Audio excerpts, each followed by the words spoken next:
Ayan guys, dahil ano ngayon, February 14, Valentine's Day. So, hindi na kami lumabas kasi Bentong na kami.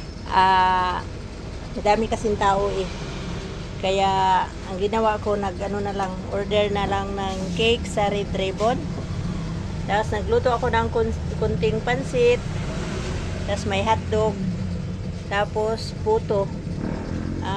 Ginawa ko lang lahat yan. Yan, merienda lang yung gagawin namin. Dapat lalabas kami kaso lang matraffic, tapos madaming tao magsiksikan sa So, ito na lang. Simpleng merienda na lang. Pansit bihon, puto cheese, dalawang OB flavor yung isa, tapos yung isa ganyan. Tapos ito yung namin. Valentine's cake namin. So, ayan. Happy Valentine's, GB. Okay, kain na pa.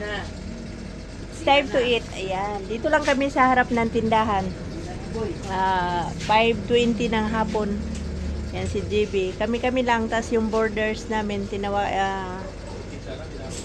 ha? Si Kit. Tawagin mo doon, GB. Lloyd. Yan.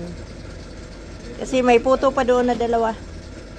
So, ito lang yung namin, simpleng pagsasaluhan namin ng mga borders namin.